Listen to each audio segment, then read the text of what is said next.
नमस्कार मित्रों, महाराज जी के चैनल पर आपका बहुत बहुत स्वागत है। आज आपको बताने जा रहा हूँ, जब मेरा एक बार रेल का टिकट कंफर्म नहीं हुआ था तो महाराज जी ने मुझे यात्रा करवाई थी और मैं बड़े आराम से यात्रा करता हुआ आया था। पिंडरा रोड नाम का स्टेशन था जहाँ से मेरा टिकट था। और वो टिकट जनरली ऐसा होता है कि हमारे एक मित्र हैं जो कंफर्म करा देते हैं, लेकिन उसके एक दिन पहले ही मैं कहीं एक ऐसी यात्रा पे गया था जहाँ मुझे एक साधु मिले थे और मेरे मन में उनको देख के बड़ी एक अजीब सी भावना आई थी। मेरे मन में उनके प्रति कभी श्रद्धा उत्पन्न नहीं हो पाई।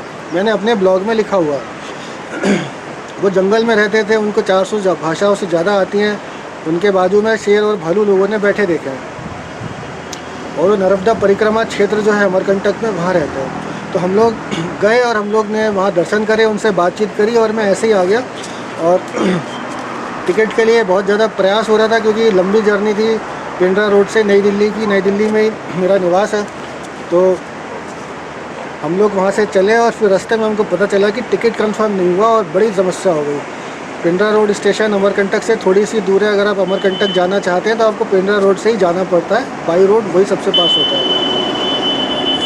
जैसे तैसे मैं स्टेशन पहुँचा, दोपहर का टाइम था, बहुत तेज़ गर्मी हो रही थी, टिकट भी कंफर्म नहीं था। ट्रेन आने में भी बस 20-25 मिनट रह गए थे। मैं प्लेटफॉर्म पे गया और मैं बस महाराज जी से प्रे कर रहा था। मुझसे गलती हो गई, मुझे उन व्यक्ति के प्रति थोड़ा श्रद्धा भाव मन में लाना चाहिए था। नहीं आया, अब क्या करूं, लेकिन बचा लो महाराज जी, दिल्ली तक पहुंचा दो।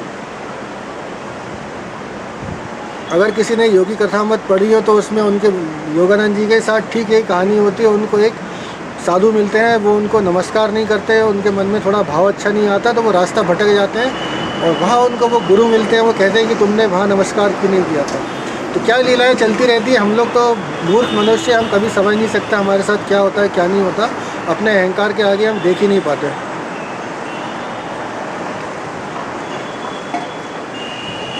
स्टेशन पे एक फॉरेनर बैठा हुआ था। जैसे ही मैं प्लेटफॉर्म के अंदर गया, रेलवे स्टेशन के अंदर गया, मुझे वो सज्जन बैठे दिखे, लेकिन हमारी कोई बात नहीं हुई। मुझे नहीं पता था वो कहाँ जाने वाले हैं, क्या है।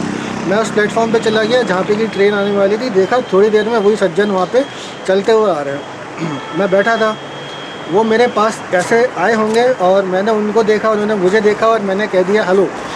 उन्होंने भी कहा हेलो, कैसे हैं आप। मैंने उनको तुरंत अपनी समस्या बताई कि मेरा टिकट कन्फर्म नहीं हुआ है, आपका तो डेफिनेटली 3rd AC या 2nd AC में होगा। अगर आप TT से बोल देंगे कि मैं आपके साथ हूँ तो मुझे जाने को मिल जाएगा, जो भी फेयर होगा उसका मैं पैसा भर दूँगा। उन्होंने कहा ठीक है। ट्रेन आई, हम लोग चढ़ गए और पूरी ट्रेन पैक थी क्योंकि जून जुलाई छुट्टियों का टाइम था, पीक सीज़न था।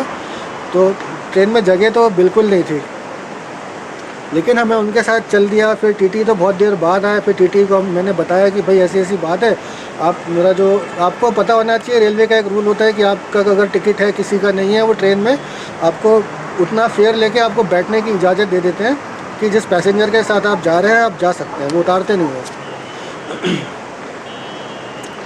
मेरा टिकट तो जा चुका था, मैंने उनको पूरे पेमेंट कर दिया क्योंकि वो रिफ़ंड हो ही जाता मेरा टिकट। तो मैंने पेमेंट कर दिया और मैं वहाँ उनके साथ बैठा रहा। करीब सागर जाके करीब 8-9 बजे रात को सागर पे एक बर्थ खाली हो गई। तो TT खुद आए कि आप जाके और वहाँ पे सो जाइए। मैं बढ़िया आराम से सोता हुआ आया।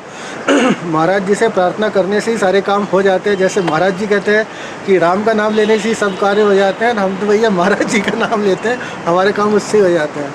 राम जी को क्यों तंग करें जब महाराज जी हैं। फिर मिलूँगा आपसे अगले वीडियो में मित्रों, तब तक के लिए आज्ञा दीजिए। नमस्कार।